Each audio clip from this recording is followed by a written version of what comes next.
Ginoong Isagani, mula sa binatan ay natinig ko ang iyong mga sinabi. Hinangad ko na kayo'y makausap. Natutuwa ako sa mga babataang may sariling kuro-kuro. Kahit taliwas ito kung minsan sa aking kuro-kuro. Ayon sa sinabi mo, nagdaos kayo ng isang hapunan. Huwag sana kayong magkaila. Hindi po ako nagkakaila. Mabuti nagpapakilala ng pananagutan ninyo ang magiging bunga ng inyong ginawa. Hindi ko kayo sinisisi. Malaya mong masasabi kung ano ang palagay mo sa mga Dominiko ngayong tuong lamang kayo nagpag-aral sa amin at marahil ay hindi na kayo tatanggap muli. Ipinatawag kita upang makipaglinawan sa iyo. Biruin mo, libo-libong tinuruan ko sa Pilipinas ay maraming binatang tumutuligsa sa mga praile. Kung ito'y tangkatalikod, ngunit sa harapan ay kumahalik ng kamay. Sabihin mo nga sa akin, hindi ko ba kayo binigyan ng pagkakataong makapagsalita sa aking klase? Sa bagay, natatanggi ka sa iba. Ngunit kung totoo ang iyong sinasabi, dapat ay pinatigil na kita.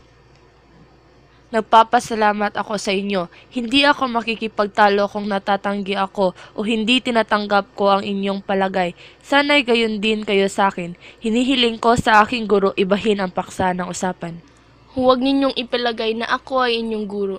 Ako'y isang praile at kayo'y isang Pilipino. Ngayon, ano ang hangad sa amin ng mga mag-aaral na Pilipino? Tuparin ninyo ang inyong mga tungkulin. Hindi ba namin tinutupad ang aming tungkulin? Ano-anong tungkulin ang iniaatang ninyo sa amin?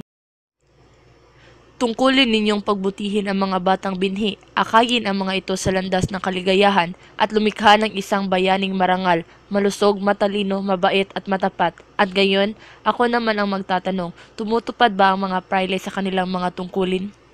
Tinutupad namin.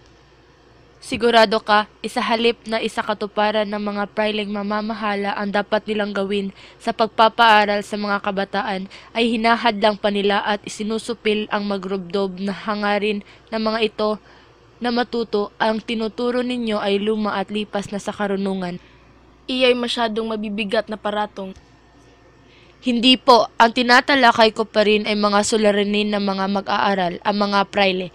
Kayo'y hindi ako binilang sa mga praileng kaanib sa lahat ng orden na hindi kami dapat matuto, sapagkat balang araw ay maghahangad kaming lumaya. Ang pagtatanggi ng mga praileng kami mga tuto ay isang sanhi ng hindi kaming kasiyahang loob. Ang karunungan ay ibinibigay lamang sa mga dapat magtamo nito at di sa mga taong walang mabuting puso at buting at Bakit po mayroong mga masasama at di mabubuting ugali? maaring nakuha sa lipi o kaya'y mahinang uri ang Kung gayo'y hangad ng pamahalaan ng aming ikakasama. hindi ang kasira ang binanggit ng binatay di dapat ibinatang sa mga praile o sa pamahalaan. Iyo'y nasa diwas ng pagkakatatag ng kapisanang Kastila. Kung gayo'y bakit di unahing isaayos ang sarili? Hindi ako ang pamahalaan, kaya di ko masasagutan ang ganyang mga kilos. Ano ang ibig ng mga mag-aaral na gawin namin para sa kanila? Tumulong at huwag humadlang sa kalagayan ng pag-aaral na kami paraanin upang di kayo masagasaan at madurog. Bagamat tila walang kahihinatnan ng pag-uusap natin, may kabutihan pa rin tayong napulot. Sasabihin ko sa aking kapatid ang siyang tinuruan. Ang pinangangamba ko lang ay baka hindi maniwala ang aking mga kaibigang may isang katulad. Mauna na po ako. Kung hindi ako dumating at nagsabing magpakahinahon, ay dumanak na sana ang dugo ngayon. Ang mapupusok na pangkat ay walang napala sa general. Nangihinayang sila at wala roon si Simon. Kung hindi sana nagkasakit si Simon. Hindi ko na kaya, lalo pat nang nakpi nila si Basilio at hulughugin ang mahalagang aklat at ang aking papel. Hindi ko na kaya. Kapitan Tiago, gumising ka! Nagsimula ng himagsikan. Ang dami ng napipinsala at nasasaktan. Pati si Ermita, nag-umpisa ng sumiklab ang magsikan. Nagkaroon din ng tutukan sa dulumbuyan. Nahuli ba si Tadeo? Aba, binaril na siya. Huwag kayong magsalita ng malakas, baka isipin tayo ay kasabwat. Kaya sinunog ko ang aklat ng pinahiram niya sa akin. Nabilanggo daw si Isagani? Hindi kasi loko-loko yang si Isagani. Hindi naman mabuti kung di magpresenta. Mabuti nga sa kanya. Ngunit paano si Paulita? Hindi siya mawawala ng kasintahan. Marahil ay iiyak lang sandali. Hindi magtatagal ay magpapakasal din siya sa isang Kastila. Kagagawa ni Padre Salvi ang kagulo. Ngunit sa palagay ko ay kagagawa ng insyik na si... Hindi ko makausap ang mga bilanggo. Maghanda na lamang tayo. Hinira ni Kapitan Tiago si Padre Rene na tagapangasiwa at tagapagpatupad ng kanyang mga huling habilin. Isang bahagi ng kanyang ari-arian ay na kubento ng Santa Clara at ang isang bahagi naman ay sa Papa at sa Arsobispo. Sa mga korporasyon ng mga pari, naglaan din siya ng 20 piso para sa martikula ng mahirap na mag-aaral. Kinabukasan, nagkatipon-tipon sa bahay ng namatay ang mga kilala at kaibigan nito. Sinasabing noong naghihingalo pa lamang si Kapitan Tiago ay nagpakita sa mga mongha ang kaluluwa niya na naliligo sa liwanag. Inilarawan puti ang himala. Si Kapitan Tiago ay nakasuot ng prak. Ang pisngi niya ay nakaumbok dahil sa sapal ng hitso.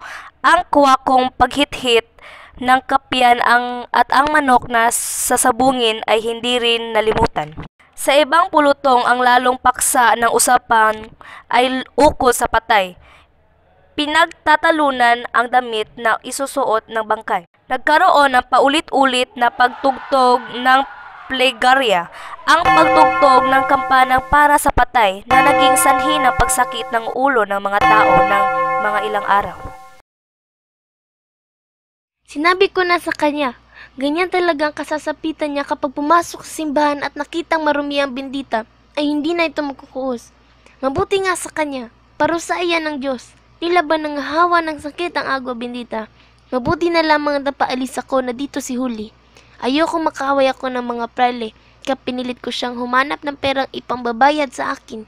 Sa pilit pambayad utang niya sa akin. Ano ho? Kaawa-awang Basilio, wala akong magawa sa kinahihinatnan niya ngayon. Isama nang namatay na pala si Kapitan Tiago. Walang mangyayaring himala. Kung iiyak ka lamang, Julie. Ngunit isang paraan lang ang alam ko. Kahit kanino tayo humingi ng tulong, kay Padre Camora pa rin ako itinuturong lumapit. Di subukan na natin. Hindi ka naman siguro pagnanasaan dun dahil sasamahan kita. Ngunit natatakot po ako. Hindi kaya ng aking budhi ang kapalit na hinihingi ni Padre Camora? Di, hayaan mo na lang na mamatay ng tuluyan si Basilio. Nasa huli ang pagsisisi, Huli. Halika na po.